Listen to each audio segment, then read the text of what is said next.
We're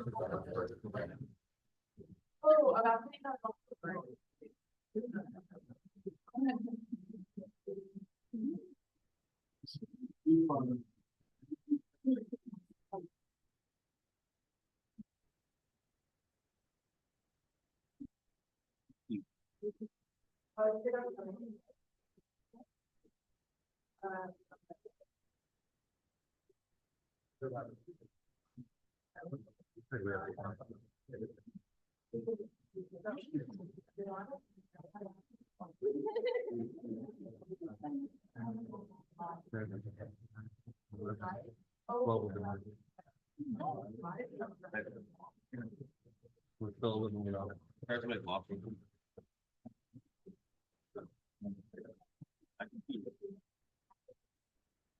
I am back to 11. I'm here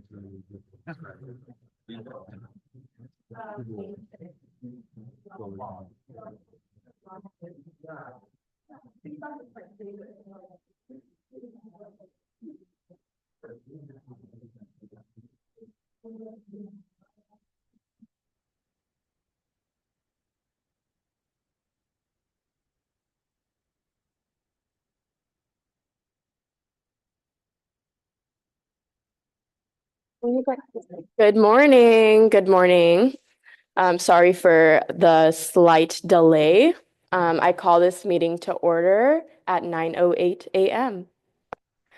We will now do our land acknowledgement. Associated Students recognizes and acknowledges the first people of this ancestral and unceded territory of Fernandino Tataviam Band of Mission Indians that is now occupied by our campus of California State University Northridge, honors their elders, past and present, and the descendants who are citizens of the Fernandino Tataviam Band of Mission Indians.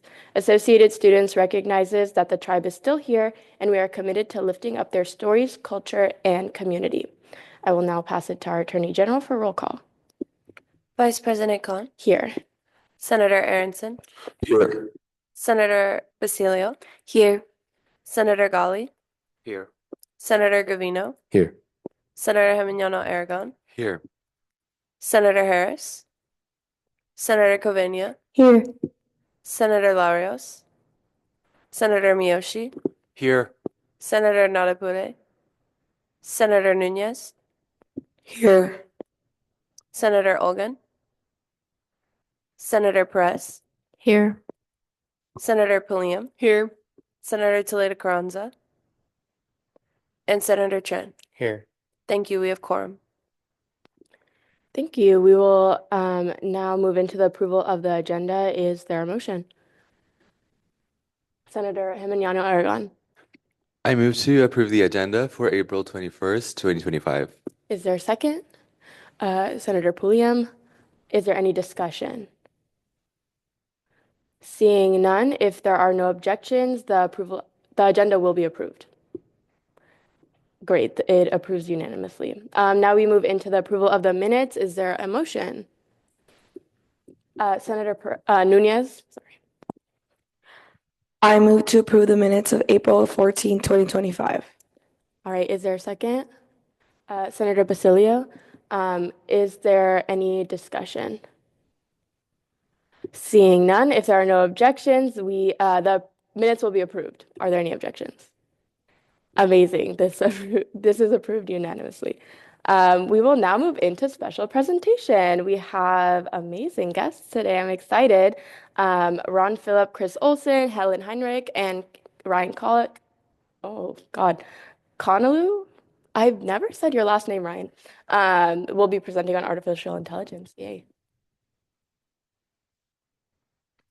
Thank you so much again, Vice President Imran Khan. Good morning, Senators. It's so good to be here. Thank you for the opportunity that you've given us. I just heard that you have 2 more meetings this academic year. Really want to thank you for your leadership and representing the entire Matador student body. Really, really appreciate it. For those who are junior senators, I hope to see you again at this table in the new academic year. Just wanted to bring a presentation on a topic that is of high relevance and probably You talk about it a lot. It's around artificial intelligence, and wanted to paint the picture of what is the state of artificial intelligence, at least on our campus right now, as it pertains to the student body. And so I have alongside me 3 members of our senior leadership team in the Division of Information Technology to go through this. But just to paint the context, in the beginning of 2023, the CSU at large came up with what they called the CSU AI, Generative AI Committee, which had student representation, faculty representation from the CSU Academic Senate, and representation from different divisions across the CSU. And out of that committee's work, at the end of the 2022-2023 academic year was a report. And part of that report called for equitable access to artificial intelligence tools for all students, all faculty, all staff across the CSU, so that students coming to any CSU institution has access to that in their curricular delivery, in co-curricular opportunities across campuses. And so today we're going to go through a presentation that kind of talks to artificial intelligence in general. Even if you are graduating from here, hopefully some of the points that are noted will be important for you as you consider the exciting opportunities that await you. And then we will go into some of the capabilities that are available to our entire student body across CSUN. After that, we will have some time for Q&A, and really wanting to hear what your questions may be, what your thoughts are, and your feedback we truly treasure. You may also note, and there probably will be mention of this later on, of a survey that has gone out to 10,000 randomly selected students, particularly and specifically around artificial intelligence. So that kind of feedback is really helpful for us as we consider and inform the work that we have around this space as we look forward. So with that, let me hand it over to my colleague, Chris Olson, who is our campus's Technology Strategy Officer. Thank you, Ron. Hello, everybody. It's very nice to see you, meet you, and be here with you this morning. One of the comments that Ron made towards the end there was very important, and that is we're here for you guys. So the survey, getting your feedback, hearing from you about what's important and what matters, that's a huge part of why we are here today and need to continue to come and spend time with you guys. So the topic that we're going to speak to, and Ron covers this high level in terms of an agenda, is artificial intelligence. Yeah, no problem. I'm sure everyone in this room has heard about artificial intelligence at this point, and it actually isn't that new as a technology. It's actually been around since 1930s, 50s, and then much more recently, generative AI sort of hit more mainstream, right? Still considered very nascent, even though it's very profound in terms of the impact that it's already had. But we're going to spend a little time talking about sort of that macro perspective, not just necessarily what's happening right here at CSUN with AI, but obviously there's a life after CSUN in terms of where you take that. We'll look at some specific technologies that are available here as students at CSUN, and a little bit broaden that out a little bit more to some other tools to give some consideration to. And then, like Ron mentioned, we'll talk about the survey and some things that faculty are even accessing and able to gain access to then better support you. So all of those things. I think the clicker is working, right? Okay, great. So yeah, the first kind of point here is AI did come on very quickly, sort of rapid onset.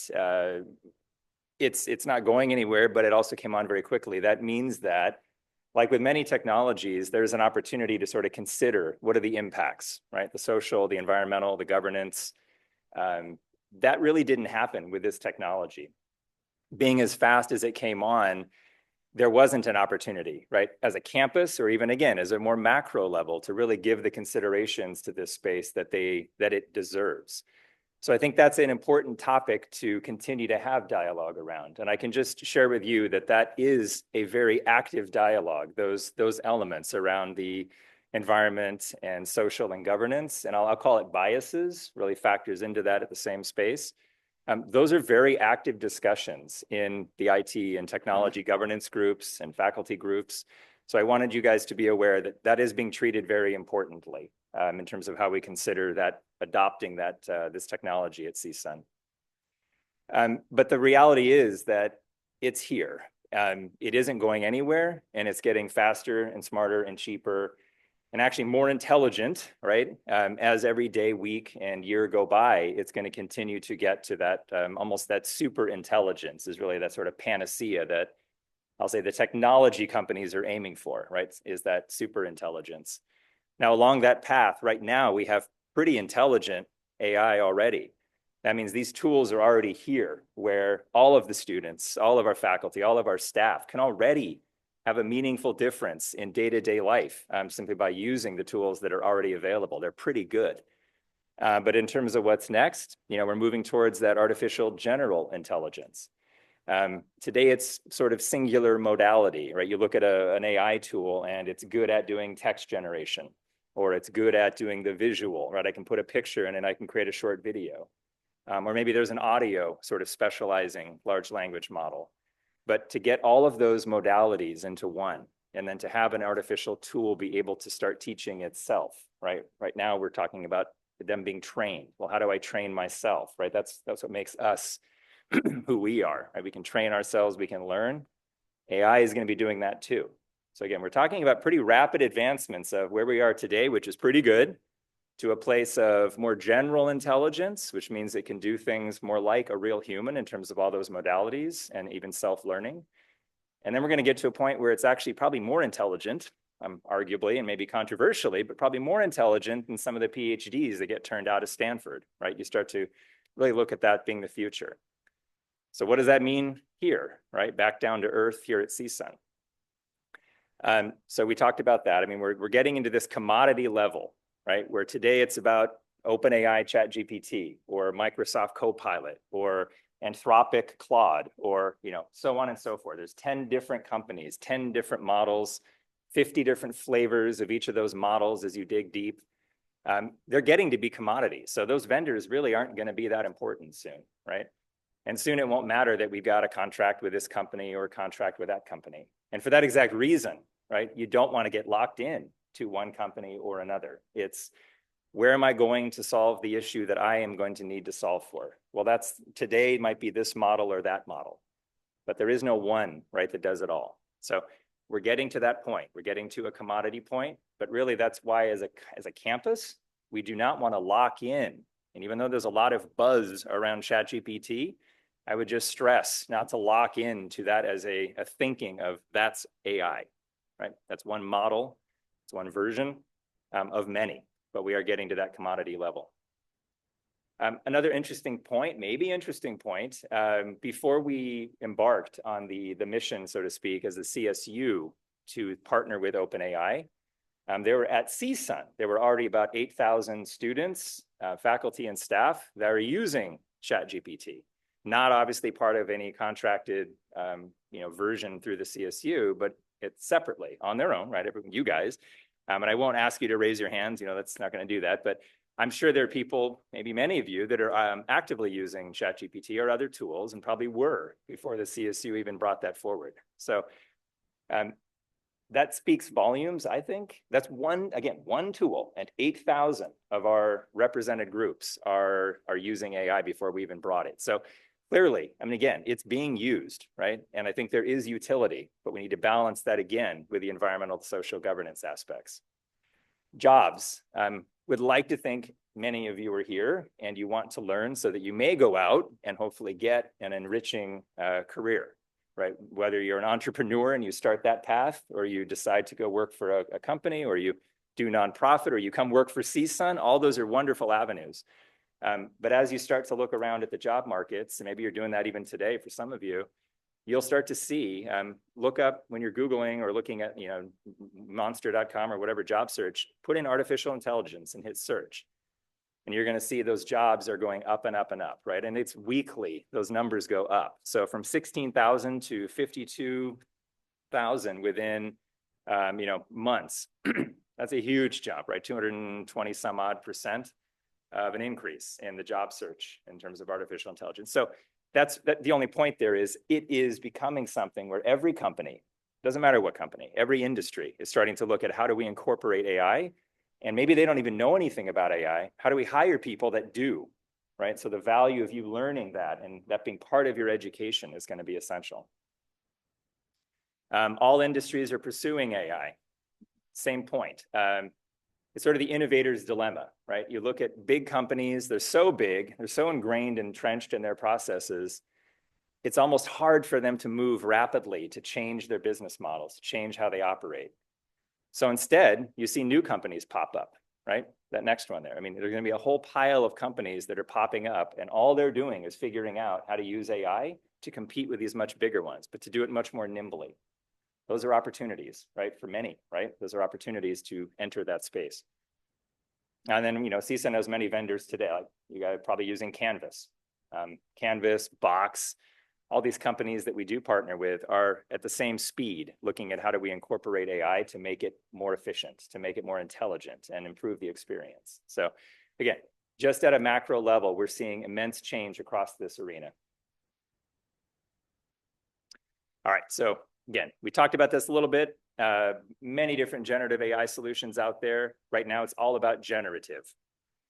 We are, however, as a campus, also looking at technologies at a platform level within AI. So the platform in this concept would be, we could bring in a platform that would let us very rapidly, for example, build out things like tutor bots, where we'd be able to create, for example, in a college of business or an education course, creating a bot that could serve and be trained on specific curriculum content that's geared towards a class and that class's objectives.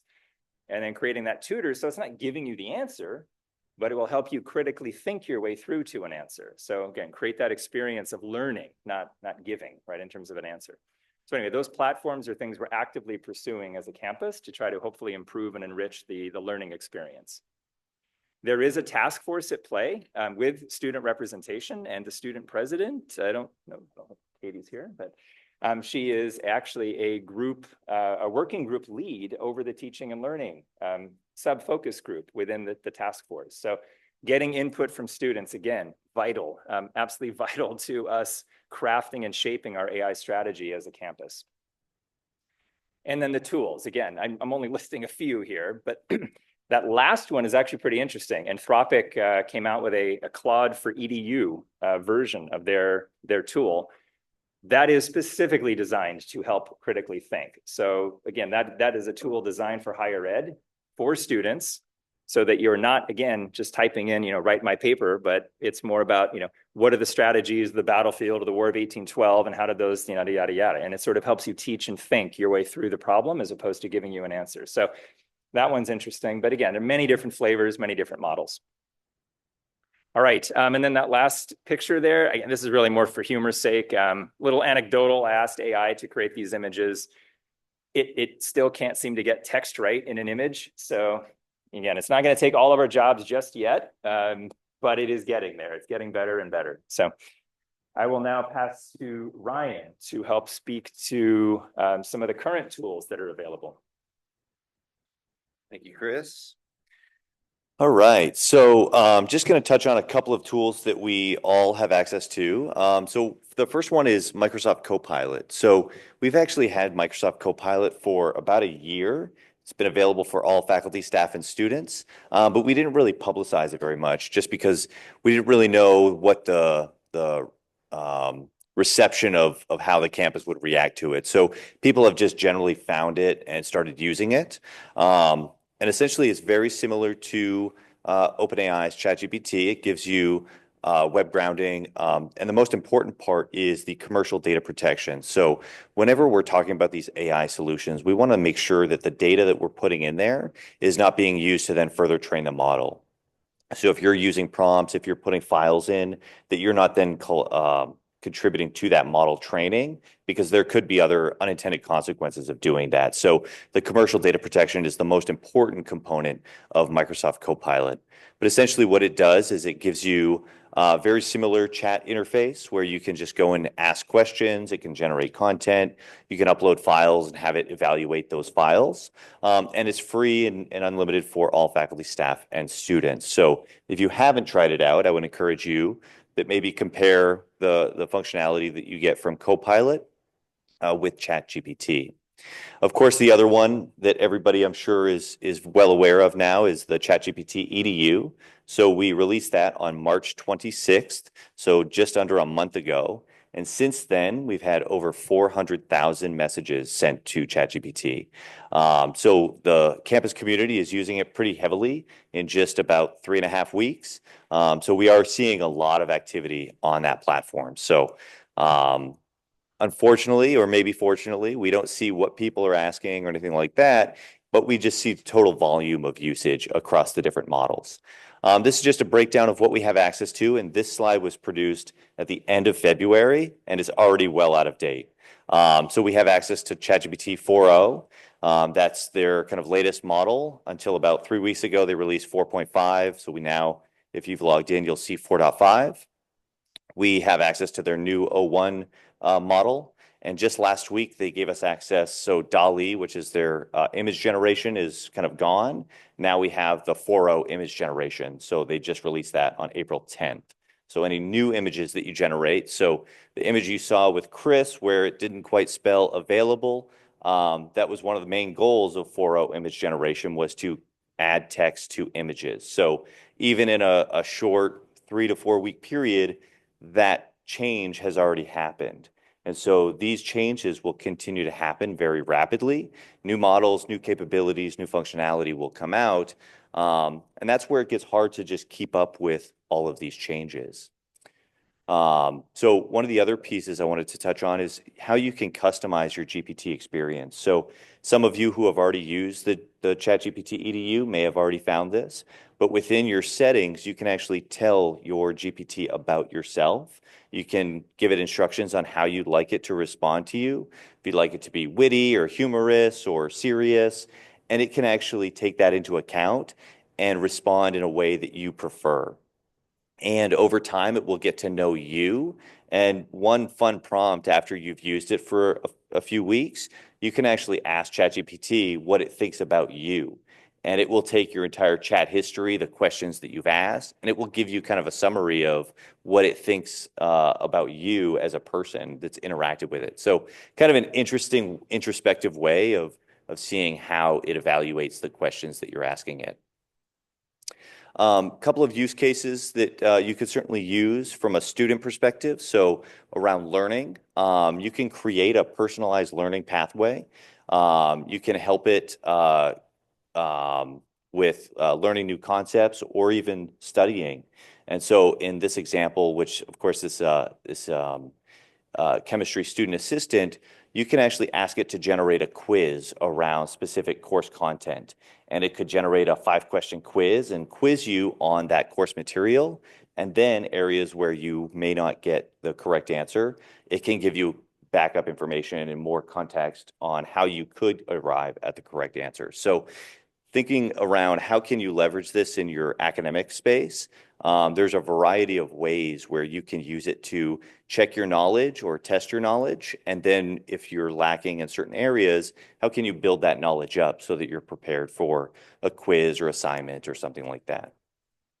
From a faculty perspective, we're seeing faculty using it around curriculum and around making sure that the course objectives are clearly outlined for students. Metadata was a big one for librarians and how they catalog and retrieve information. And then we're seeing custom GPTs around kind of that tutor aspect, where how can a faculty member create a tutor where students can interact with it and ask questions about course content. And it's not necessarily providing the answer, but it's guiding the student in a way that they're learning those concepts and reinforcing the knowledge that they have. So a couple of use cases that we're seeing from faculty. With that, we'll switch over to some of the academic technology resources with my colleague Helen, and then we'll touch on some of the FAQs and have questions at the end. Okay, thank you. And good morning, everyone. By the way, if you really ever need a confidence boost, go ahead and ask ChatGPT what it thinks about you. You will get the most flattering, affirming response that will probably help you to get through the day, week, or whatever you would need. But not only that, if you ask it to create an image of you based on what it knows about you, that's fun too. So try that. So here we go, academic technology. One of our main directions is to help faculty to facilitate faculty's adoption of technologies into teaching. And of course, you know, AI is one of our main directions. So what do we do? As was mentioned before by Chris and Ryan, the technology emerged so quickly that we really are all learning at the same time. And that includes you, that includes faculty as well. So what do we do to help faculty come to speed with the technology and start using it in teaching? So one, we have a number of, a variety of workshops, and those workshops can range from kind of like blitz sessions, 15-30 minutes where we cover a specific topic. Then we have a series called GP Tuesdays. So those are for faculty to come in and ask very specific questions about GPT, ChatGPT EDU and ChatGPT in a bigger sense. And then we also have live workshops several days a week. Those are deeper dives. We have them, they go by 60 minutes. And you see to the right some of the examples of the workshops that we teach faculty. So how to use ChatGPT and other AI tools, and also how to build custom GPT, which you may encounter soon in your classes when faculty create GPTs for class. So in addition to that, our other areas, we're helping students to the extent that we can to come up with speed with AI as well.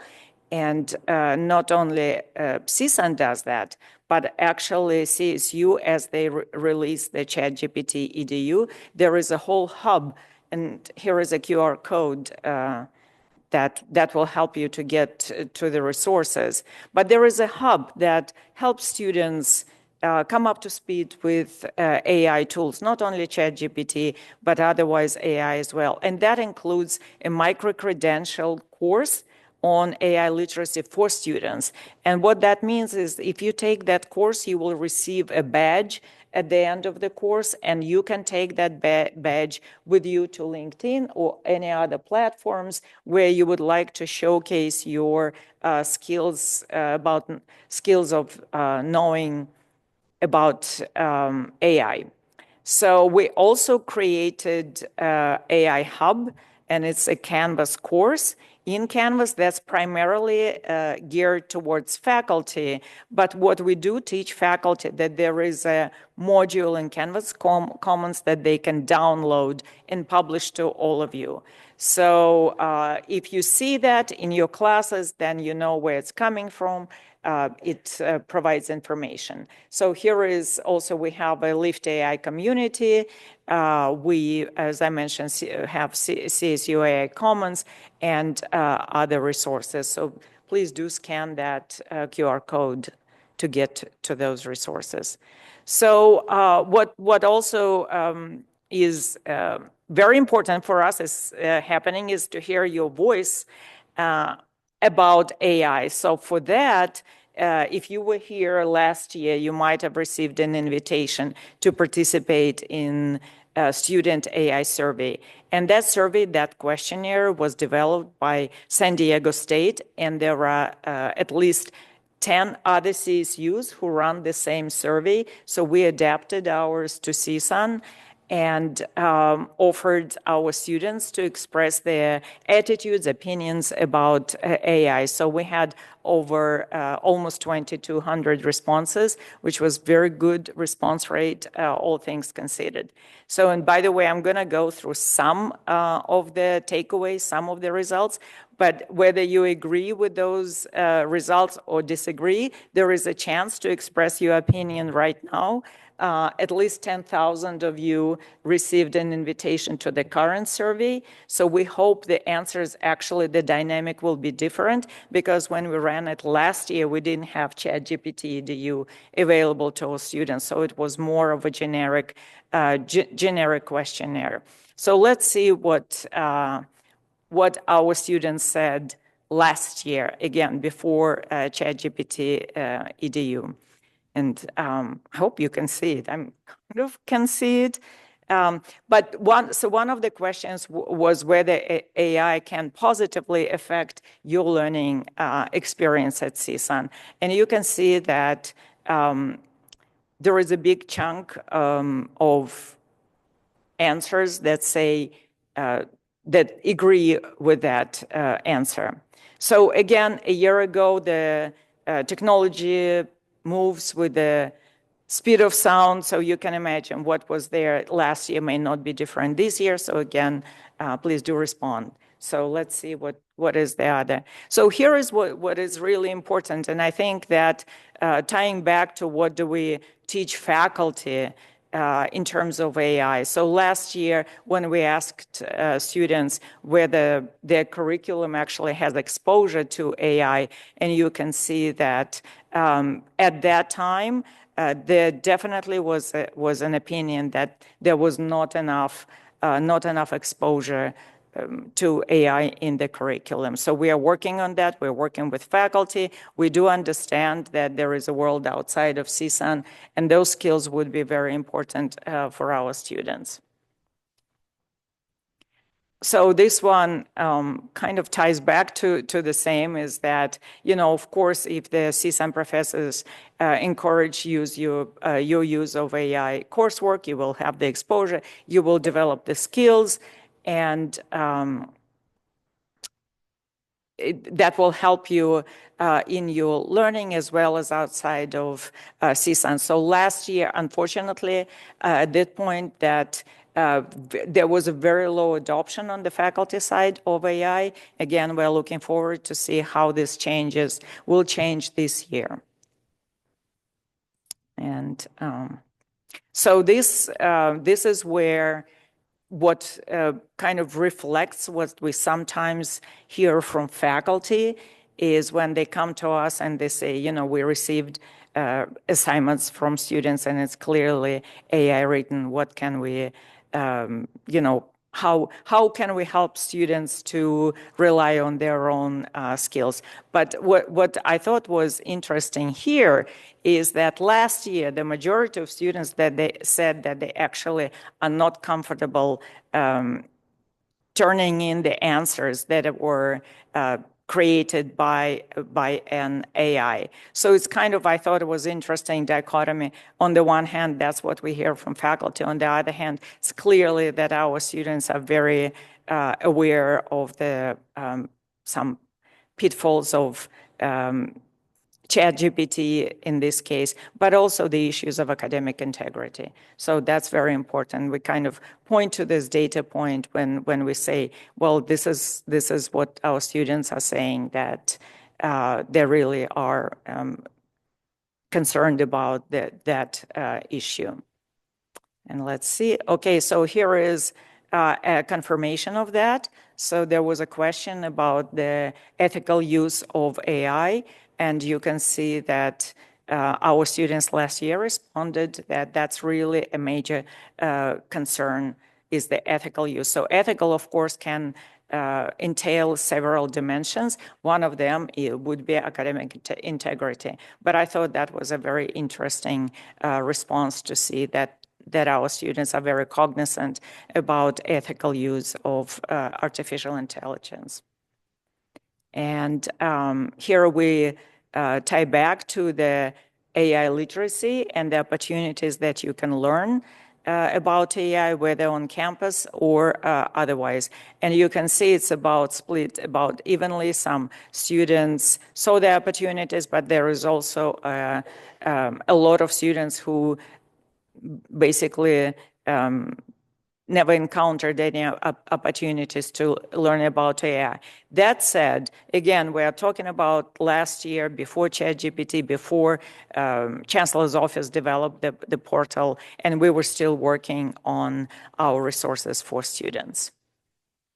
And so I think we all can agree, and that was pointed out by Chris and Ryan, that the majority of the industries out there, at least those who deal with the employees where they require higher education degree, they are pivoting towards integration of AI into the workforce. So what we can say from this graph is that our students are really very aware, but also have a concern. How do we transition from the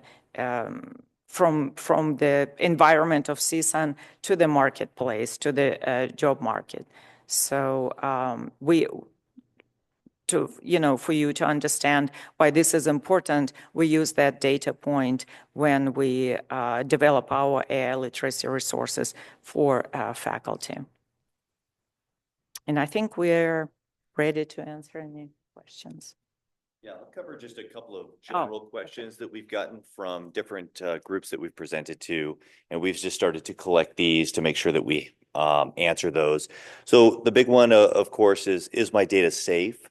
So with both ChatGPT and Microsoft Copilot, we both have agreements in place where any data that's entered into these systems is not shared, is not being used to train those models. And so that's important to make sure that the data that we're entering into these systems is protected. And so both of these platforms have those agreements in place. How long can I use these platforms? So Copilot is available through our Office 365 licensing. And so we have that for, I'll say, perpetually. We use that for our faculty and staff email. So there's no end date for that one. And then ChatGPT EDU is currently available until July of 2026. So the Chancellor's Office may renew that contract. We won't know probably until sometime next year. But as it stands right now, that agreement is in place until July of next year. Another big question that we've gotten several times is around the environmental impact of AI. All of these generation and queries does take extra resources and compute power, energy. And so both of these platforms, OpenAI and Copilot, are hosted in the Azure environment, which is Microsoft's cloud service. And the Microsoft Azure environment is aiming to have carbon neutral by 2030, 100% renewable by 2025, and water positivity, zero waste, and net zero deforestation by 2030. So they do have a sustainability goal. Now, will they get there by 2030 with the increase in utilization of AI? We don't know, but we do want to make sure that when we're partnering with these companies, that is that environmental impact taken into account, and how do they target those environmental goals? So with that, I can open it up for additional questions. I don't know, Ron, if you have any final comments? Thank you. Are there any questions? As you think of those questions, I just want to share this. My daughter is a third-year student in the Mike Curb College of Arts, Media, and Communication. When she hears about AI, and I try to bring it up every opportunity I have, she closes her ears. She asks me, have I made the right decision in terms of a choice of a major?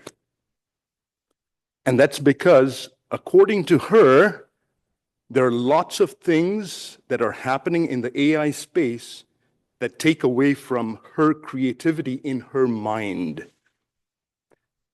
2 falls ago, arranged by the dean of the Mike Curb College of Arts, Media, and Communication, there were some DreamWorks executives who came to present to the students and faculty at that college.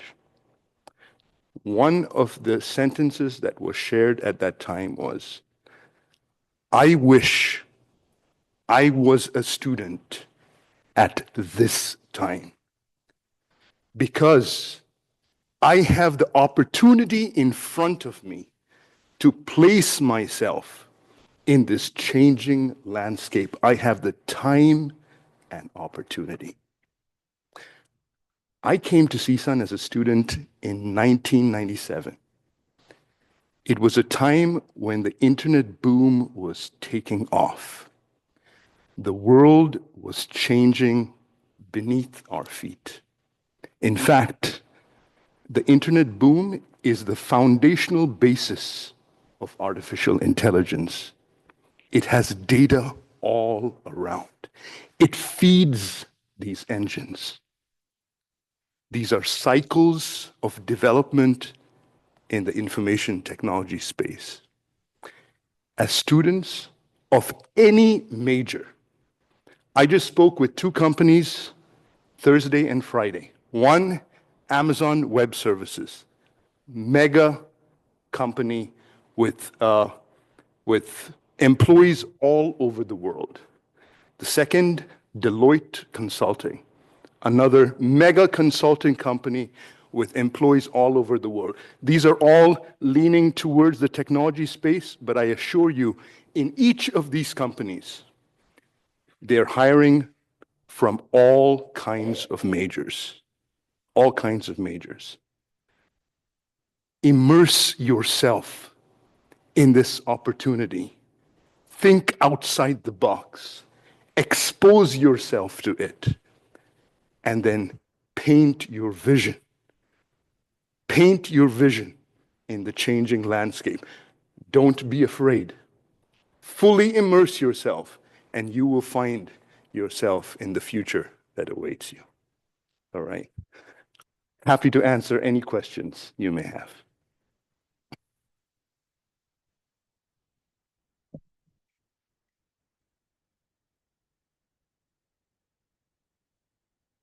I'm surprised there's no questions because AI is such an interesting topic for our board.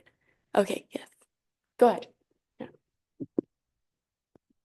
Permission to be recognized. Granted. Yes. Okay. So thank you for really bringing up an interesting topic about artificial intelligence. So since we see there's a drastic use of AI in academics and all other purposes, so how are you making sure that the using of AI is not really leading to the misuse of AI? How are we really putting the barrier in that? That's an excellent question. If I were to put myself into a student's shoe at this time, it is very important to understand, if you want to place yourselves successfully in this world, how do you responsibly and ethically adopt AI within any major or discipline that you are involved with? I try to tell myself, never take shortcuts. Do the hard work. Minute by minute, hour by hour, day by day. And your chance of success is vastly improved. Never take shortcuts. Do the hard work, but fully immerse yourself in the opportunity. Now, to answer the question, I think one of the things that we will need to be doing is it's not only providing the functionality of AI to all our students, faculty, and staff, it is also taking an intentional effort in educating our students, faculty, and staff on how to effectively utilize those platforms. And I'm hoping that as time progresses, with more faculty adopting AI into their curricular delivery and educating students how they want their students in their classes to adopt that, utilize it for their learning, that will improve day by day. Never take shortcuts, but fully immerse yourself. I know we talked about the environmental aspect side of AI, but how can we make sure that all the people that are using AI are aware that there is an environmental impact? And even though there are sustainable goals for these companies, how can we make sure that they're being fulfilled? Excellent question. Thank you for advancing it. And I know even with President Katie Karoum on the AI task force, that question has come up. I know Chris can vouch for that. There needs to be deliberate conversation in terms of environmental goals of the companies that utilize it. But let me paint a more macro picture. It is no doubt that the higher the utilization of AI in each of these different tool sets, the data centers that host this functionality utilize more power, more energy, more water, there's more electronic waste, et cetera, et cetera. On the one hand, each of these companies are trying to ensure that they spend less money and make it cheaper just for their bottom line. So they have an incentive in each of their spaces to change that dynamic.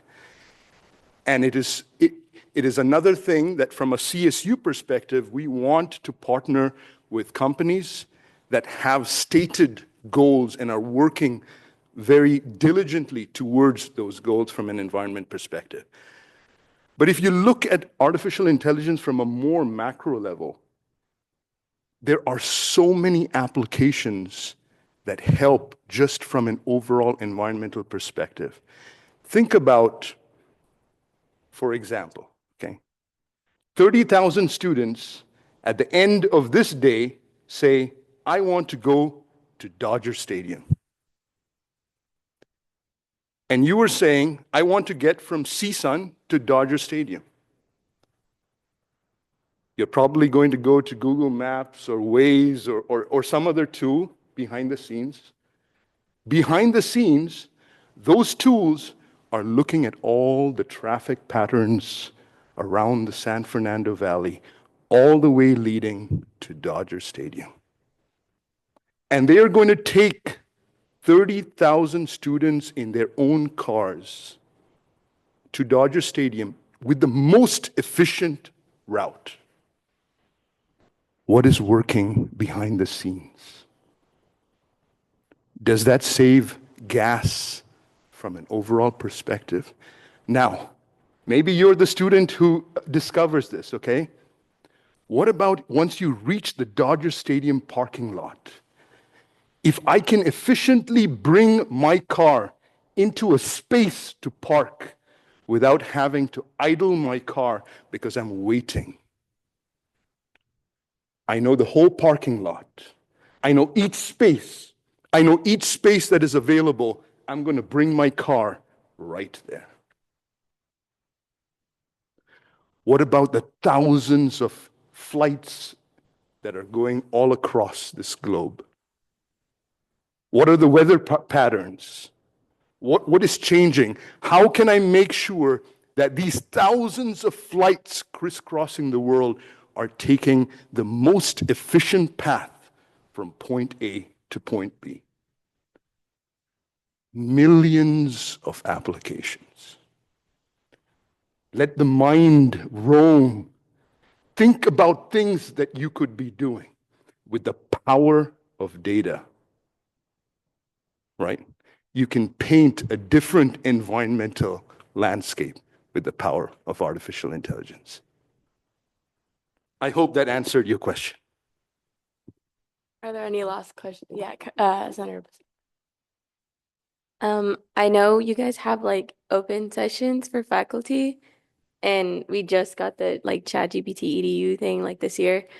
Is there gonna be a process for like next year where we have a discussion on that being available to us? Because at least a lot of my professors do not like AI, so I didn't even know we had that. Through them, I knew through a different avenue. So is there a way, like, is that gonna be discussed next year in the fall by professors?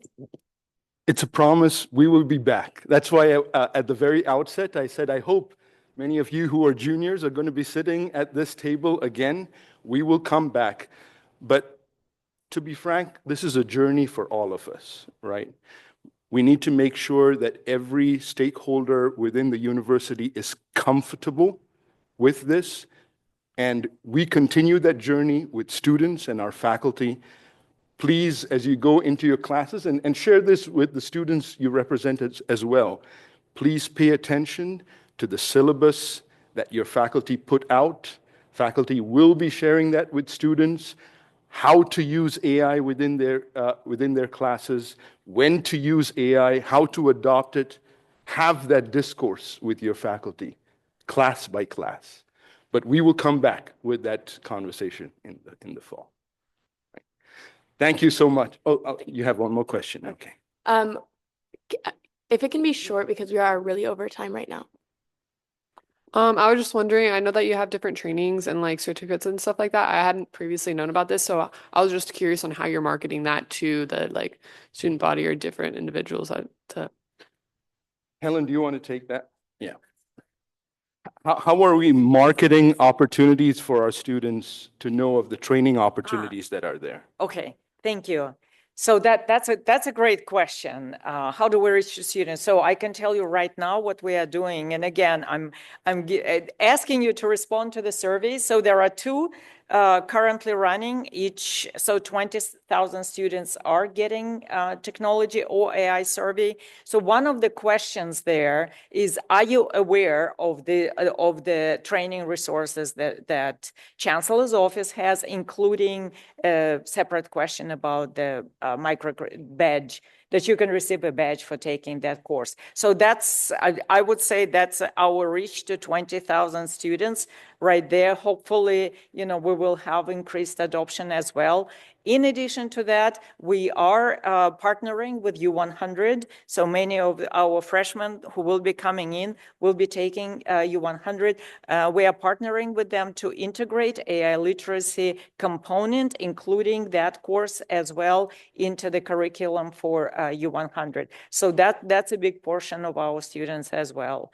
In addition, we are, of course, working through faculty, and we are continuing to tell faculty there are those modules available so they can download them and share them with the students. So we do all we can from our perspective.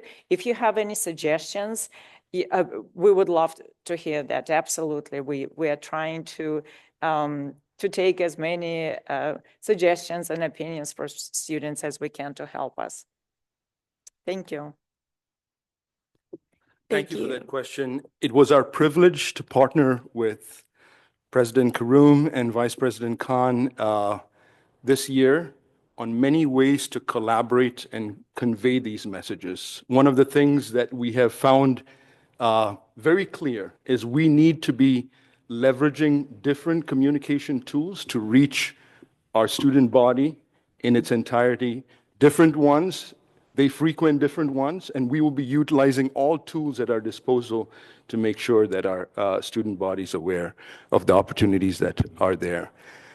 I want to wish you all the very best as we go into the stretch run of the semester. Very best for your finals. For those of you who will be graduating, look forward to congratulating and celebrating you during commencements. Thank you very much. All right. Thank you. Thank you to the team. Thank you to Ron for your words of wisdom. We are going to skip our next special presentation and postpone it till next week because our chair of elections and our advisor is not in today. We'll be moving on to open forum. Open forum is intended as an opportunity for any member of the public to address the Associated Student Senate regarding any issues affecting CSUN students. Speakers are allowed 3 minutes each to speak. Please sign in using the clipboard for minute recording purposes. Hello.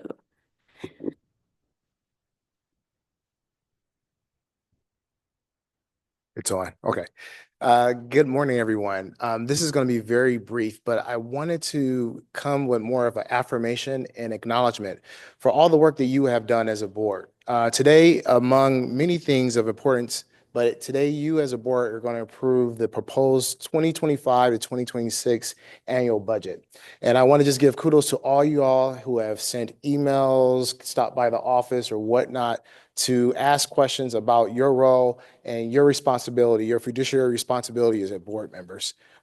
Because of time, I will acknowledge but not ask her to come up, but our chair of finance, Leslie Ponce, she's served on the finance committee for the last 3 years. And I just want to acknowledge the work that she has done in a leadership role, the work that she has done and kind of streamlined the budget process in terms of the deliberation process.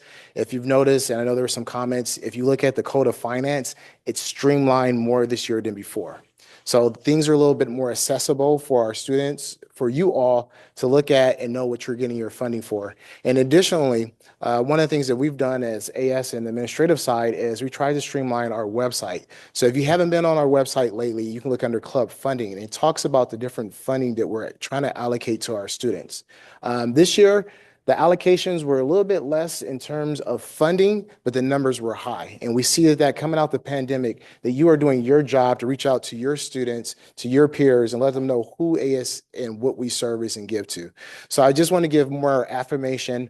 There will be some items I think that Leslie will mention in her chair report, just about some of the resolutions that were voted on that need to be put into this final vote before the budget is allocated. But I just want to give kudos, and I don't want to forget Brianna, who also sits on our finance committee as well, for all the hard work that they do. Enjoy the rest of your semester. I know you have 2 more meetings. Good luck on your finals, and take care. Thank you. Exciting stuff. Hi, James. Is there anybody who wants to ask for permission to be recognized before James starts? Yes. Permission to be recognized. Granted. Permission to be recognized. Granted. Sorry. Permission to be recognized. Granted. Awesome, thank you. Good morning, everybody. My name is James Forrester. I serve as the AS Programs Manager. Just here to give you all an update on some of the events that we have going on this week. So we have 2 events this week. First of all, though, Happy Earth Week. Tomorrow is Earth Day. So for our farmers market, we'll be doing our 6th and final refill and repair event. So if any of you have any clothing items that need to be repaired, or you have a jar that you want to bring for a refill for soap, shampoo, conditioner, other kinds of things like that, you can bring those by the market. The one thing I'll say with the clothing items, please come early if you're bringing stuff, as it's become more popular as a semester and the year has gone by, and they get busy quickly. And then the last thing, our next event is on Thursday. We have our annual Earth Fair event. We've got over 20 different companies and organizations that are coming to campus, along with some other freebie items and other cool things that we'll have going on, live music performances, stuff like that. So that'll be from 10 to 2 out on Baramian Lawn, and that's this Thursday for Earth Fair. So we're really looking forward to it. Shout out to the marketing department for the really awesome flyer design. That's kind of cool. I'm sure you all have seen. So that's it for me. Thank you all. Thank you. Exciting.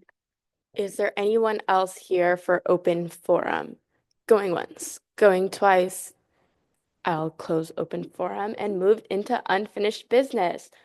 Please bear with me because this is going to be a silly one.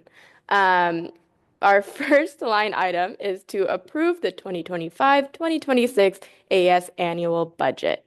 Is there a motion? Senator Nunez. I move to approve the 2025-26 AS annual budget. Thank you. Is there a second? Senator Perez. Moving into discussion. Okay. I'm going to say this out loud because we're going to go into that line item 1 and approve the amendment. So I don't need a motion for that, right? I do. I need a motion for that. In discussion, whenever you all are ready to make a motion for A1. Yeah. Is there any discussion first? Okay, Senator Gavina.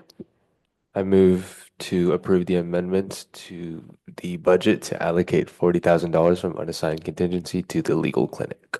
Fantastic. Is there a second? Senator Toledo Carranza. And is there any discussion on this amendment? Seeing none, we're going to move into a vote on the amendment. All in favor of approving the amendment to the budget to allocate $40,000 from unassigned contingency to the legal clinic, please raise your hand. All opposed? All abstained. The motion passes unanimous, or the amendment passes unanimously. Back to the motion. Is there any discussion? I have discussion. There are 6 amendments we need to make. I'm going to recommend them, and then if any senator would like to make the motion, I can't motion because I'm chairing right now. Very inconvenient. Just kidding. But the first proposed amendment is, well, that was the first one, actually. Perfect.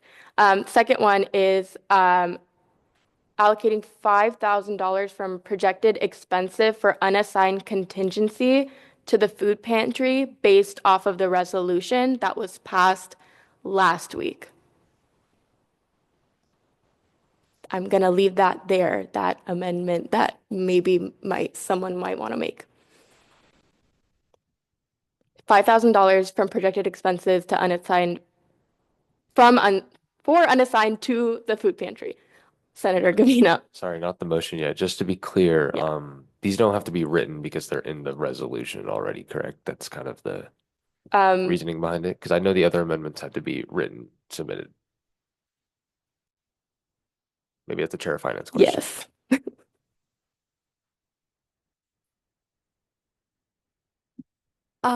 Yeah, so considering that only the First Amendment was submitted in writing by you, Isaac, the other ones have to be presented by a senator to the floor. That's why we're asking a senator to make that motion for the following 5 other amendments.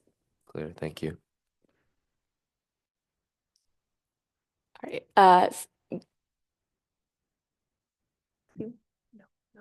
Okay. All right. Senator Jimenez Aragon. I move to amend the AS annual budget to allocate $5,000 from projected excess for unassigned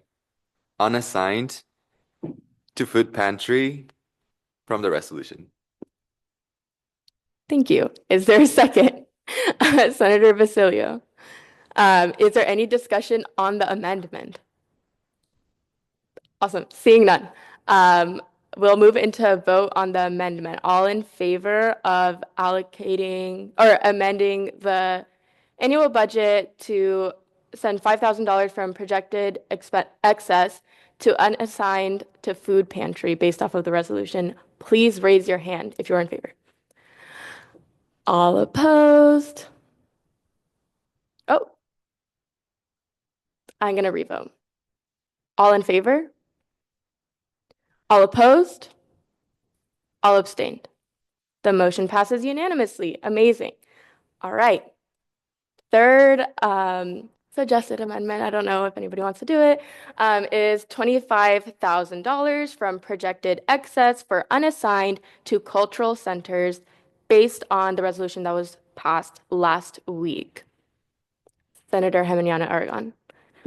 I move to amend the AS annual budget to allocate $25,000 from projected excess for unassigned to cultural centers from the resolution. Thank you. Is there a second on this amendment? Senator Basilio, is there any discussion on the amendment? Seeing none, we'll take this to a vote.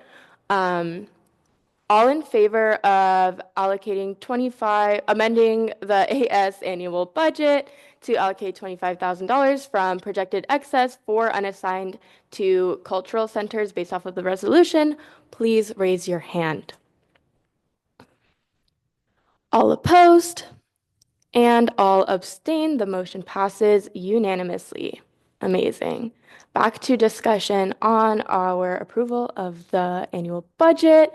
Another crazy amendment to make, that would be so cool, would be $75,000 from projected excess for unassigned to AS administration. So that would be $65,000 and $10,000 for the AS Children's Center for Access Funding DEI. This is written really silly, Leslie, if you want to correct me.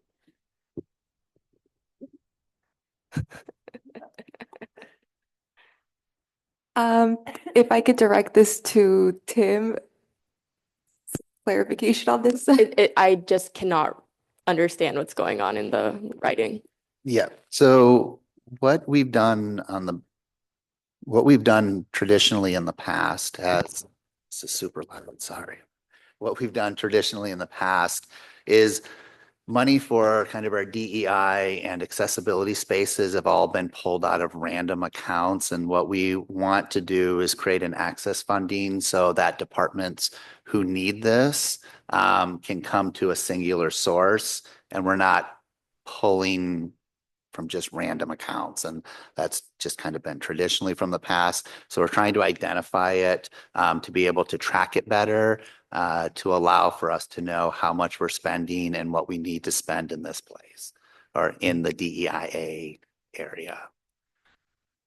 So the $75,000, 65,000 would go to admin and 10,000 would go to the children's center. That is correct. Okay, and it's all for access funding for DEI. Yes. Got it. We're just, so, Please. sorry. So in the children's center per, I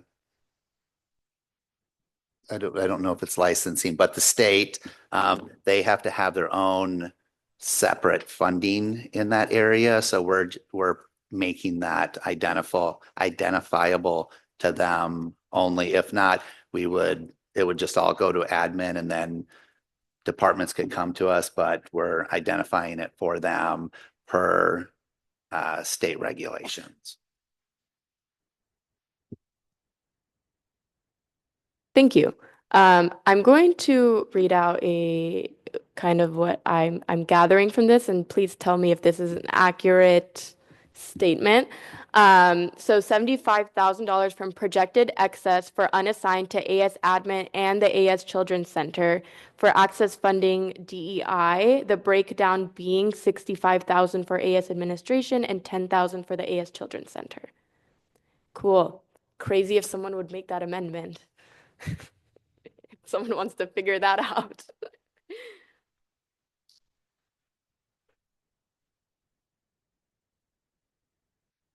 Senator Javeriano Aragon.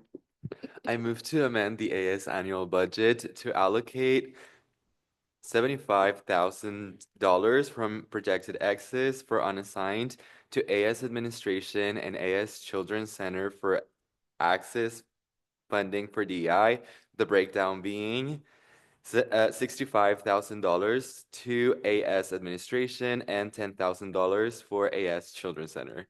Beautiful. Is there a second? Senator Pulliam, any discussion? Seeing none. Ugh, you guys, that like brought like a weight off of my shoulder. All right, we're moving into a vote. All in favor of amending the AS annual budget to allocate $75,000 from projected excess for unassigned to AS Admin and the AS Children's Center for access funding DEI, the breakdown being $65,000 for admin and $10,000 for the AS Children's Center, please raise your hand. All opposed and all abstained. The motion or the amendment passes unanimously. All right. This is the penultimate one, so there's one more after this. You know, we passed a resolution last week where we said we would give $20,000 to the Dream Center, and the $20,000 would come from projected excess for unassigned to Dream Center. So if someone would like to amend the budget to allocate $20,000 from projected excess to unassigned to the Dream Center, that'd be great. Senator Gavino. Is there a written stipulation in the recommendation that says that it's for fellowships for the Dream Center, or is it just straight to the Dream Center? Because I know that was in the resolution. I'm gonna pass it to our Chair of Finance.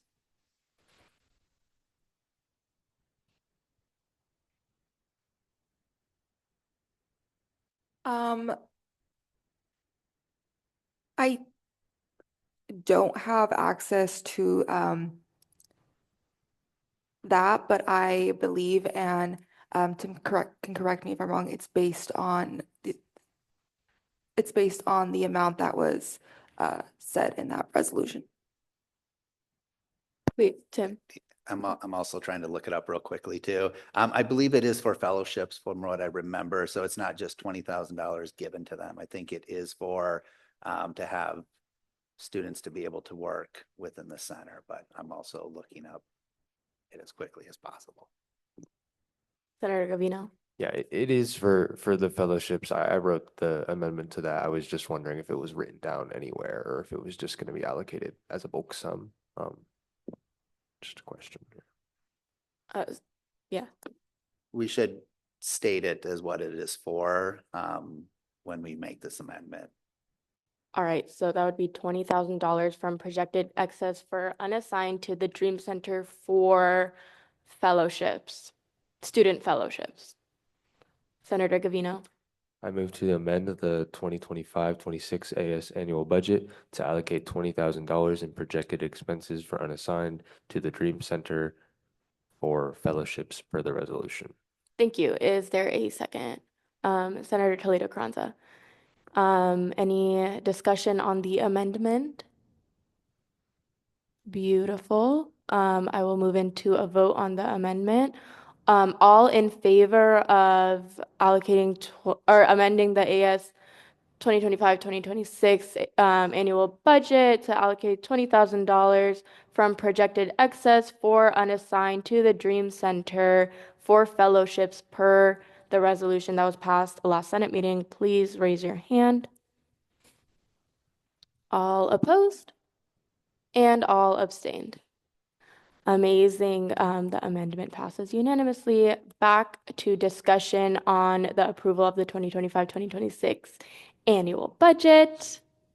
The last thing that we would need to do to make this budget absolutely beautiful is to accept the Personnel Board's recommendation of staff compensation and for any access funding to be placed in unassigned. So anything the Personnel Board recommends essentially will be placed in unassigned in the budget. Please, Tim. In this distance here. So we've put a proposal in for a percentage to give a general salary increase to our full-time employees. That number is going to shrink down a little bit smaller. The Personnel Board has not met yet to make the recommendation. So we just wanted to take whatever was in excess of that and move it to unassigned contingency. So whatever number the board decides to settle on, the rest of it that's left there is to be able to be moved back for you all to help the campus. Would this be an amendment then, or would this be a motion to be made later? I would assume it would be made later, but it was just something that was on the email. So Yeah, we could I'm also we reading the could email. postpone this if we wanted to. Our Chair of Finance, what do you think? Can we motion for this later on maybe next week's agenda?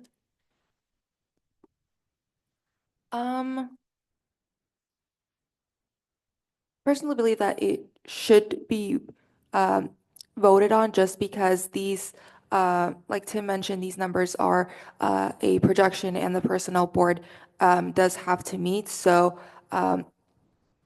with that, the Senate is just approving whatever the Personnel Board ends up deciding regarding that. So I think it should be voted on.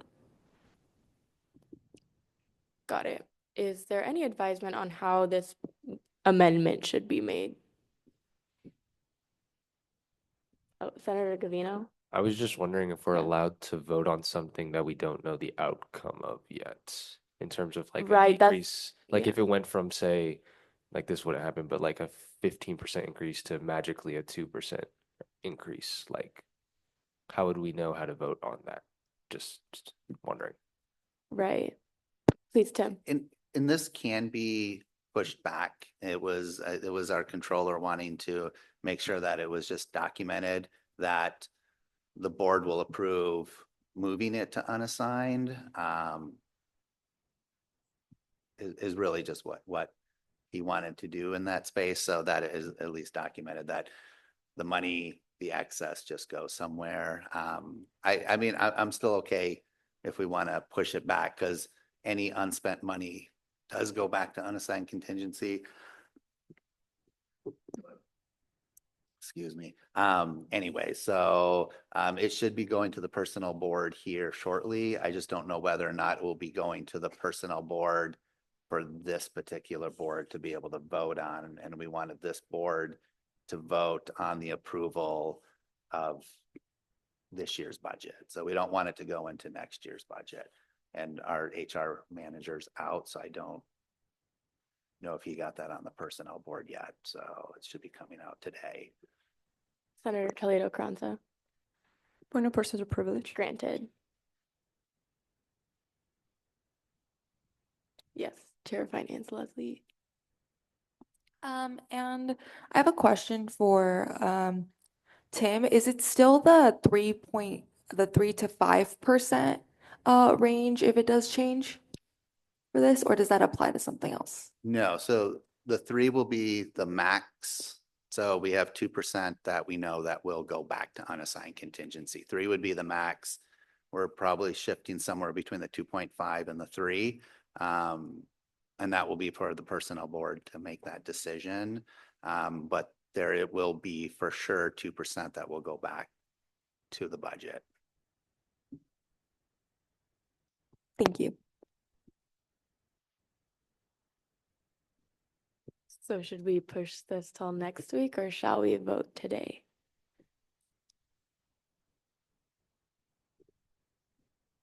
Senator Gavino.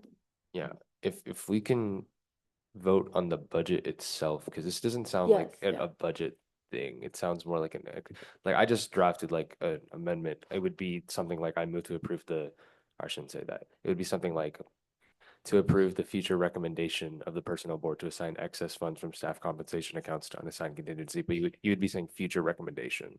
I don't know if that's like allowed, so. Tim.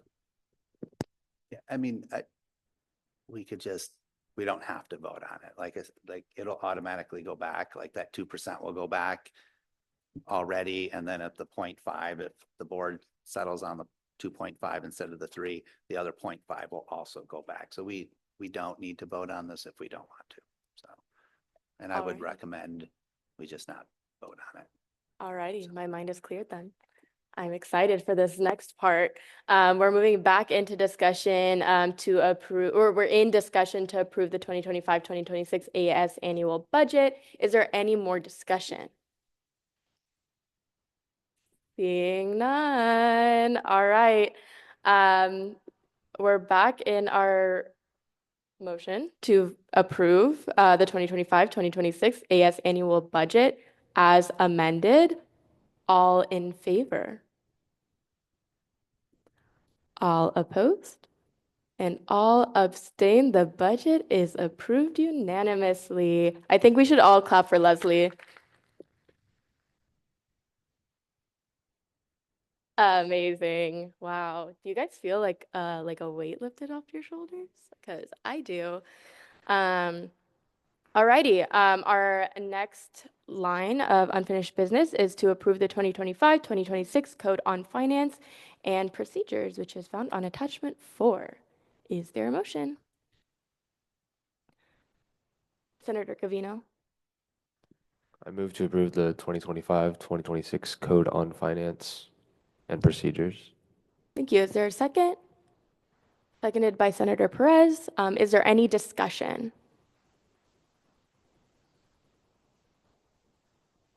Seeing none. Are you moving into the vote? All right, we'll move into a vote. All in favor of approving the 2025-2026 Code on Finance and Procedures, please raise your hand. All opposed? And all abstained. The 2025-2026 Code on Finance and Procedures has been approved unanimously. Amazing. Wow. All right, bye, Leslie. I'm just kidding. Your job is done. It's not. Awesome, fun. All right, moving into new business. We need to enter the committee of the whole. Is there a motion to enter committee of the whole? Senator Basilio. I move to enter committee of the whole. Is there a second? Senator Pulliam. Awesome. Our one line item in committee. Oh, is there any discussion on entering? Oh my God, I forgot I have to vote on everything. Is there any discussion on entering committee of the whole? Seeing none, if there's no opposition to entering the committee of the whole, that will be approved and we'll enter committee of the whole. Fantastic. All right, we have one line item in here to approve the Senate Bill 2024-25-008, filtered water accessibility and sustainability in student housing. Is there a motion? All right, Senator Nunez. I move to approve line item I under new business to approve Senate Bill 2024-25-008, filtered water accessibility and sustainability in student housing. Great. Is there a second? Senator Basilio. Is there any discussion? Senator Gavino. Hi, so I wrote this resolution, and if you have any questions, let me know. But I'll just give a really quick briefing. I had a lot of students come up to me with a lot of complaints about housing. But one of the main ones was for students in the freshman and sophomore buildings, which I lived in myself last year, actually. They don't have a kitchen sink, and there's also a lot of apartments that don't have kitchen sinks. And so the students in those apartments, they either have to purchase bottled water, or they have to use like a Brita filter on the bathroom tap water, which is shared with a bunch of other people. There are filtered water fountains in housing, but they're only in 2 buildings and they're not open all the time. Excuse me, they're not open all the time. They're not outside, and they're only open in 2 buildings. And those buildings, one of those buildings, the community center, Building 18, used to be open 24/7, except for holidays. But because of safety concerns, student housing has changed that model to only being open until 2 a.m. So it's not 24/7, but that's completely understandable. But I was just thinking and talking with them and also talking with the Residence Halls Association, and we agree there should be more water fountains in student housing, especially if there's no other way to get the water except by water bottles, which is not super sustainable in the long run. But yeah, that's all. Thank you. Is there any more discussion? Seeing none, we will move into a vote. All in favor of approving Senate Bill 24-2508, filtered water accessibility and sustainability in student housing, please raise your hand. All opposed and all abstain. The motion passes unanimously. Amazing. We will now move to exit committee of the whole. Is there a motion? Senator Nunez. I move to exit committee of the whole. Is there a second? Senator Perez, is there any discussion? Fantastic. If nobody opposes exiting the committee of the whole, we will exit committee of the whole. Is there any opposition? Fantastic. We have now exited committee of the whole, and now we will approve the recommendations of the committee of the whole. Is there a motion to approve? Oh, just discussion. It's already there. Any discussions on the recommendations of the committee of the whole? And then do I just move into a vote? Awesome. If nobody objects, the recommendations of the committee of the whole will be approved. Are there any objections? Seeing none. Amazing. Cool. All done with business. Moving on to reports. President Karoum said that she will update y'all next week on her report. She's not feeling too hot today, so that's why I'm here. Moving in, or before I move into my report, I do want to acknowledge two resolutions that have asked to be acknowledged on this day. The first is the Day of Commemoration for the Holocaust. That's Senate Bill 2017-1814. This is to be held prior, the Senate meeting prior of Yom HaShoah. I believe I'm saying that right, which is Holocaust Remembrance Day each year. And the Associated Students will inform all senators and cabinet members about the Holocaust. The second resolution we'll be acknowledging today is the month of commemoration for the 100th anniversary of the Armenian Genocide of 1915, excuse me, and that is Senate Bill 2014-15-004. And this is to acknowledge the Armenian Genocide, and this was to be held the Senate meeting prior to April 24th, hence why today. Before we move into reports, we'll be taking a moment of silence for both of these causes.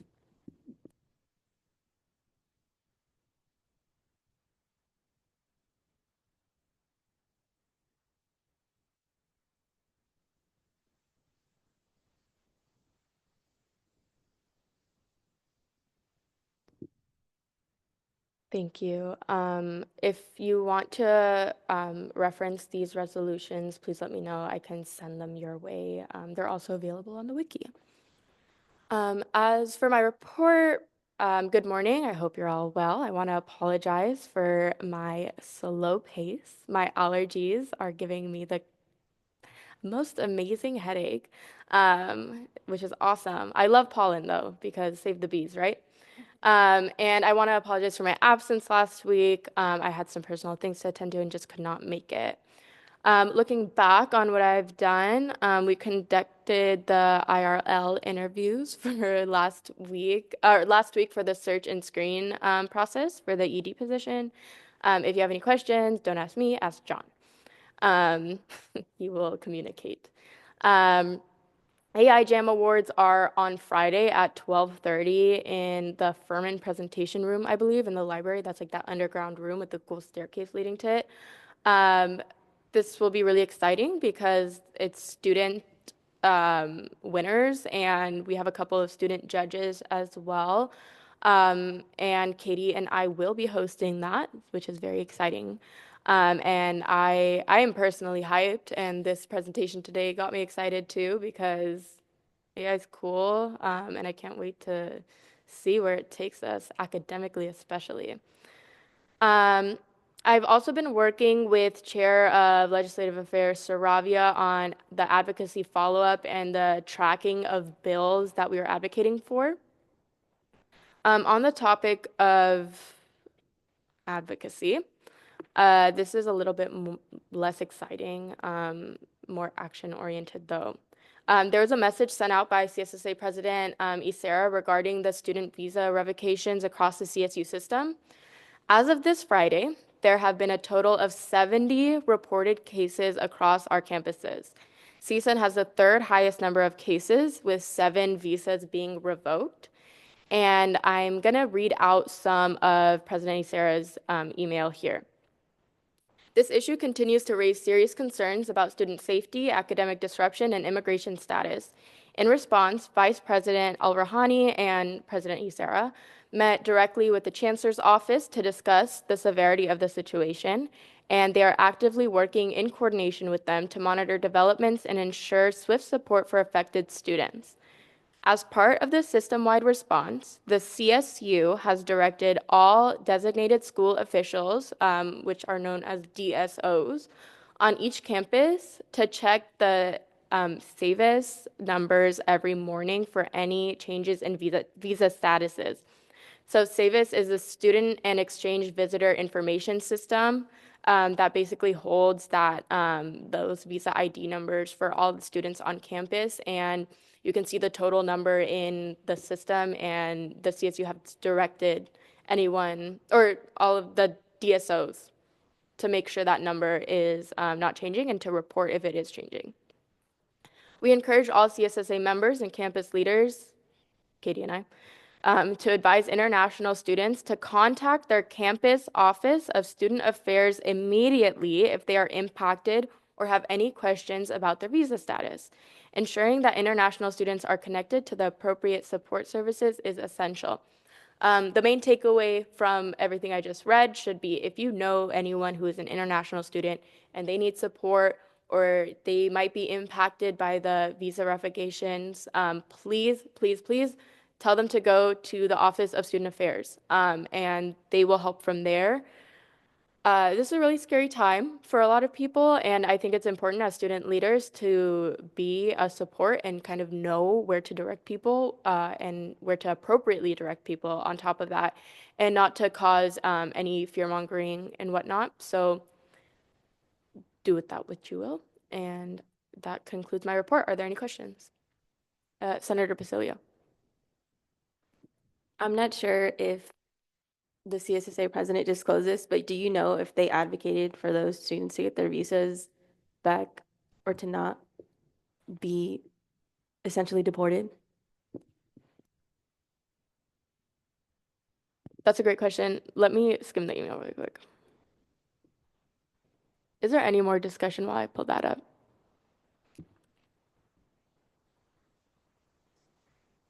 Oh, Senator Aronson. Did they disclose if these students are still in the country or if they've been removed? No, that's like private information, protected information. But those are the number of visas that have been revoked. Senator Nadapudi?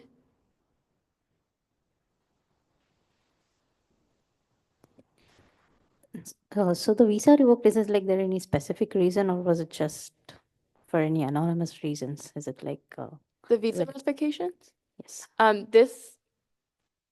The federal government has not been protecting student visas and has been revoking them.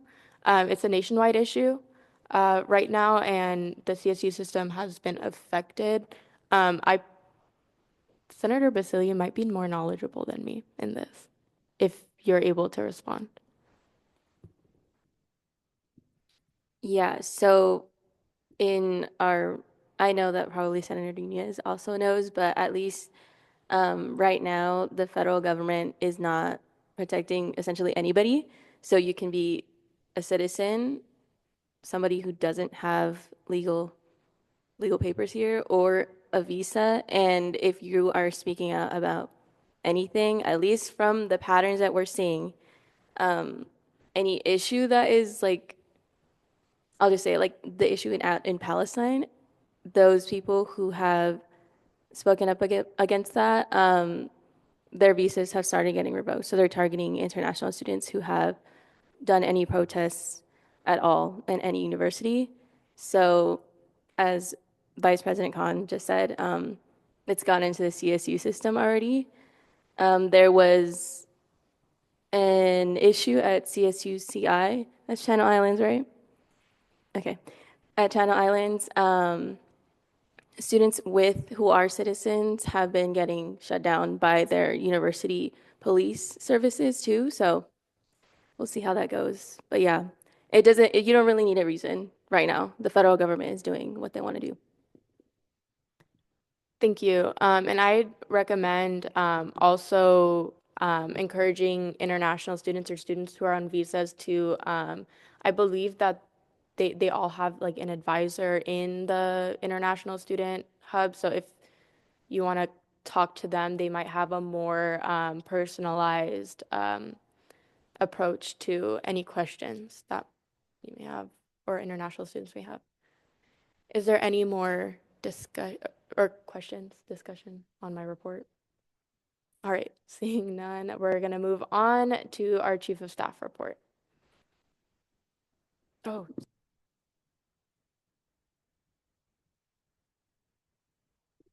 Alrighty, good morning, everyone. Sorry I wasn't here last week either. I was very sick, bedridden. So as for my report, Last week, I held my usual biweekly meetings and check-ins with cabinet members. I also introduced a new project to cabinet aimed at supporting students during finals week by providing quick, meaningful resources such as stress relief kits, snacks, and motivational notes to ease stress and promote student success. So you'll probably see us around campus during finals week. I'm also currently working on another fun office activity like the one we did for Valentine's Day for AS leadership. It was supposed to take place this week, however, due to unfortunate circumstances, it will be pushed back till further notice. As for Chair of Legislative Affairs, she organized a student panel for the Textbook Affordability Summit in collaboration with CSUN Act Now and the CSUN Library. Special thanks to VP Khan and Senator Basilio and Senator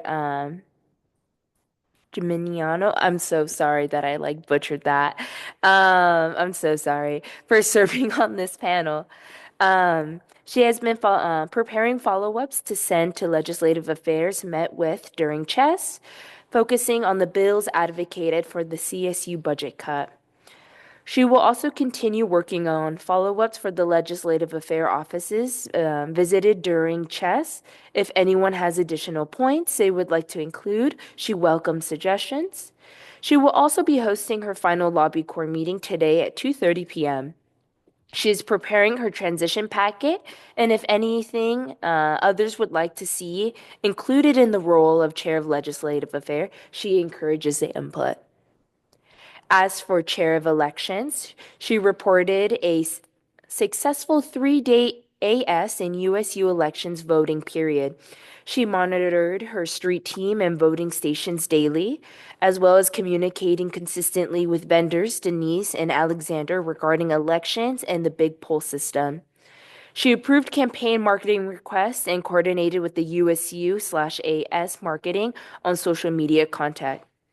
She conducted student outreach to boost voter turnout, and she also reviewed candidate financial disclosures and finalized the voting turnout presentation. That is all for Chair of Elections, and that also concludes all the reports submitted this week. If you have any questions regarding any other cabinet reports, please reach out to them directly. Thank you.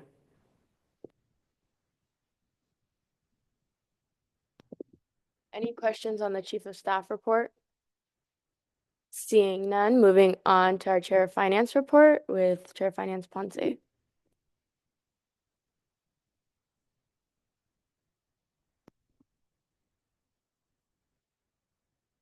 Yes, just one sec. I want to check one of the balances that kind of seems off.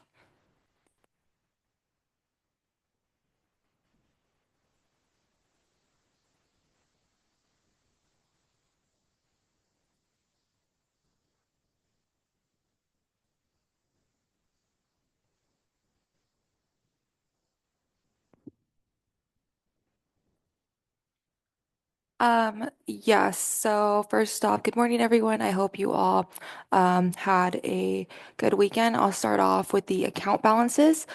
So currently under STAR, there is $96,388. In unassigned contingency, there is $620,172. In the philanthropy fund, there is $7,464.09. And in clubs and orgs travel, there is $4,565.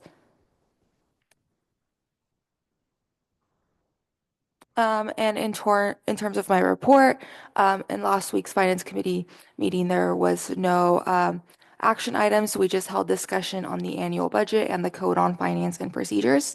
And today in Finance Committee, we do have one supplemental request from Associated Students as they are seeking $1,000 for parent scholarships. So looking forward to hearing discussion on that.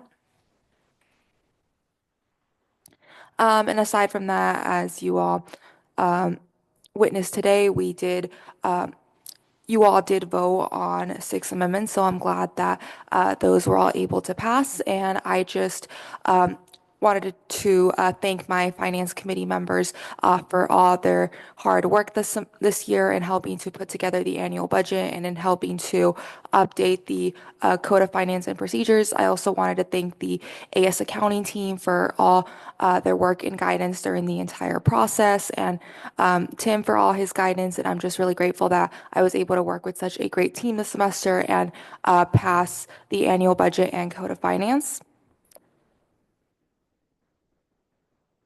And aside from that, other great news is that our Assistant Chair of Finance, Tyler Guyette, has been onboarded. So I'm going to be working on sort of transitioning him into his role and providing him all the information that he'll need in these next 3 weeks, just so that he becomes more familiar with it.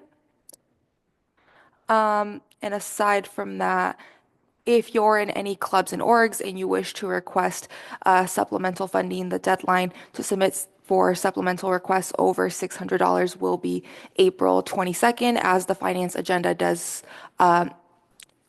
the last finance agenda will go out April 23rd. So if you're going to request funding for anything over $600, just be sure to get it in by April 22nd at 11:59 p.m. at the latest. And that is pretty much it for my report. Thank you. Thank you. Are there any questions for our chair? Senator Hevenyana Aragon. Point of personal privilege. Granted. Senator Basilio. Regarding the assistant chair, are we going to vote on that person's appointment? We did. I think it was on last week's agenda. No, it was not. Sorry. Oh no, it was a while ago because they probably just got fully onboarded through HR. Tim. Yeah, we've been in kind of a HR kind of a stall. So he's just been, I'm sorry, he's just been onboarded and will start. So it's taken us a little bit to get through that process. So yeah, thank you. Senator Basilio. I have another question for the Chief of Staff. I should have asked this earlier, I know. Is there any reason the other cabinet members do not have a report? That is a great question. There shouldn't be any other reason. I've sent out multiple emails, text messages. So I do not know what that reason is personally. I do meet up with them. I don't know. So, but again, if you are interested in the reports, you're like more than welcome to go up to them and ask them. So yeah.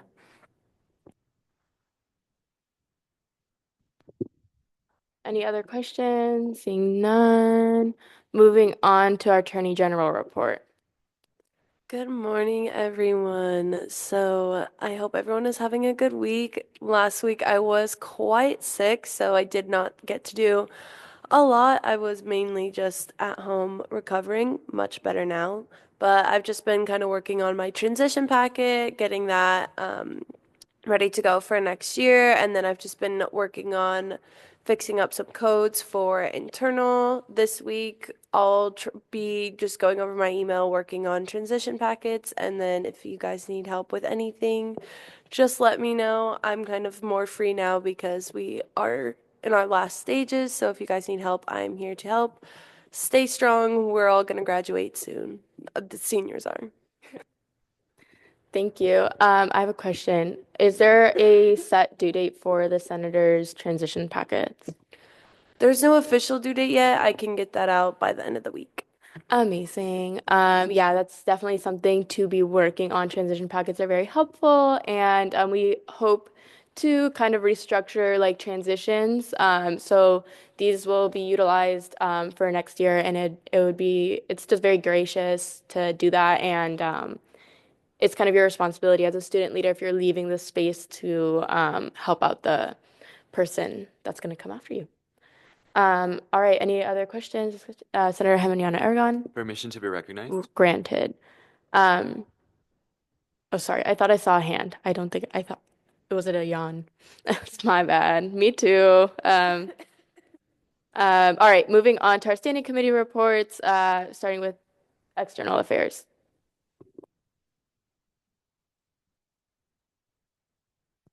Hello, good morning, everyone. I'll keep it brief out of the interest of time. External Affairs has 9 referrals.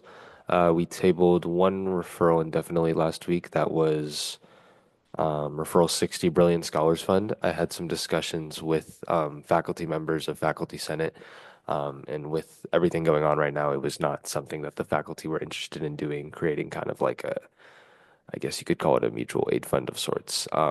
We're looking at ways to kind of pivot that into something else, but it would have to be a new referral, and we do have a lot of referrals right now, so I don't know if that will be completed.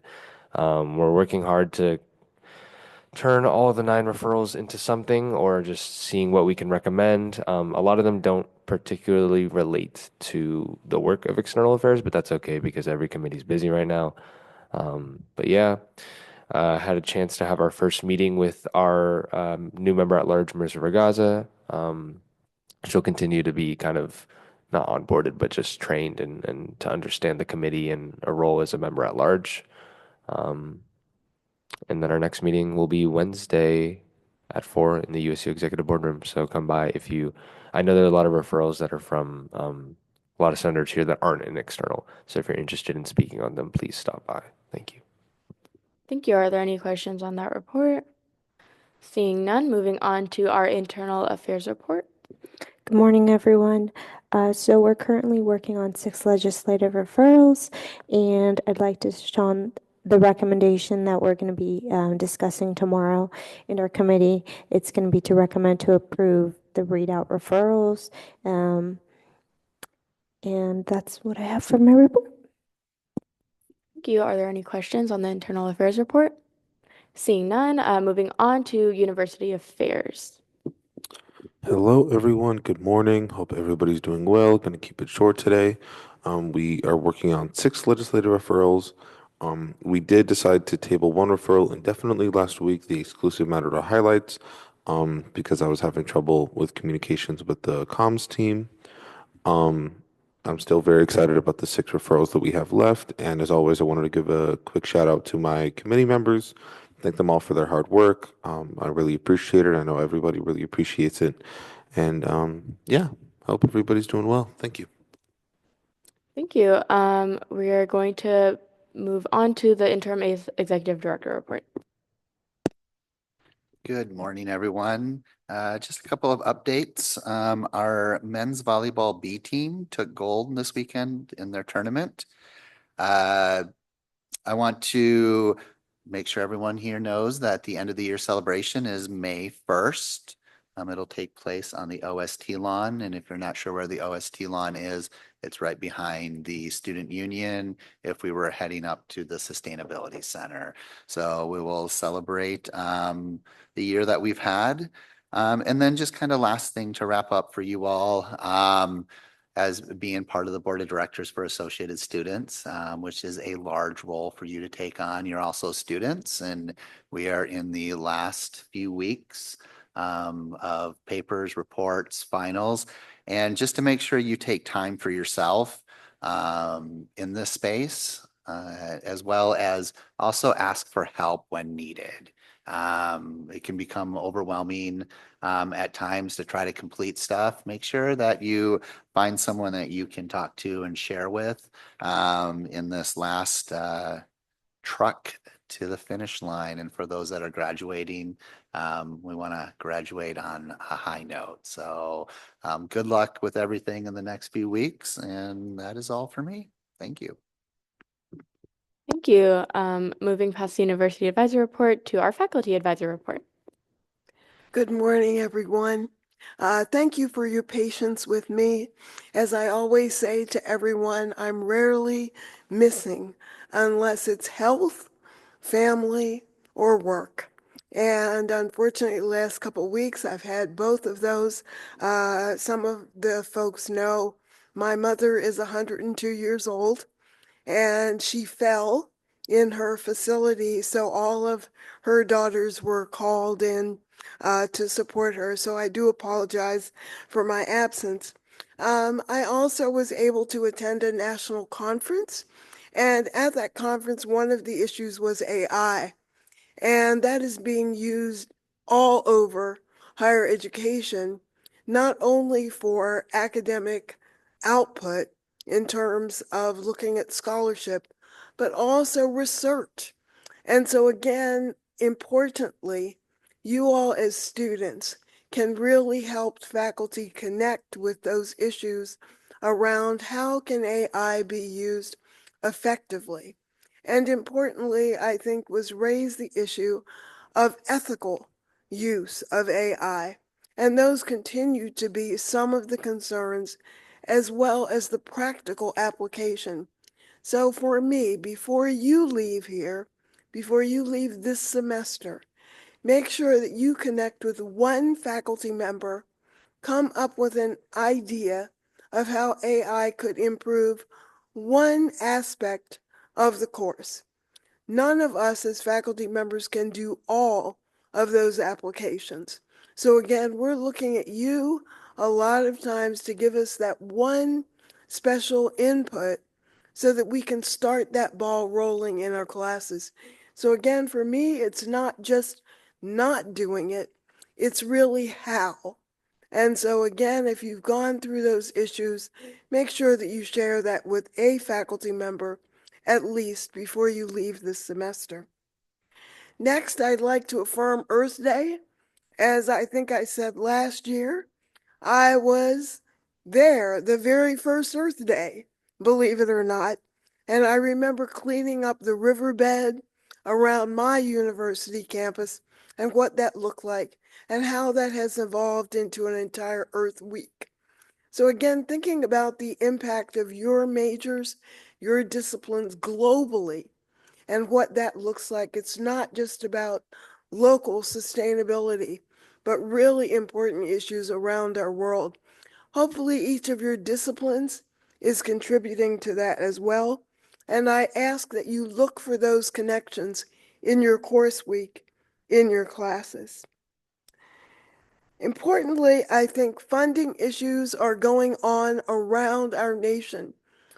Looking at higher education and making important decisions about where funding is going. I am sure that all of you are aware of what's going on with some of the initiatives with Harvard University. As my sons have reminded me, Mom, maybe Harvard can afford to lose funding, but not every place can. As you all move forward in your careers, please remember the importance of individual funding. As you have seen, we cannot always rely on the government to provide that funding. And as a state university, think about your ability in the future to give back to others to make sure that their educational goals can be met and continued, and that accessibility continues as well. Finally, I would like to reiterate, I think I mentioned this in my report last week, that my graduate class in human resources is going to be delivering a research finding that they went through this semester. Their actual project was accepted by the national conference that we attended last week. They were unable to go. So I'm hoping that your DEI group or any representatives will be able to attend their research. This is an example, I believe, of what goes on in the classroom that connects what we do both inside, outside the classroom, and around the campus. And so even though DEI may be bad words for some people, and maybe that's a bad word, for some people, we're remembering what's important to us. And then, of course, finally, I would like to acknowledge the death of the Pope and the importance of that. And as we say, todos, todos, todos. Thank you. Thank you.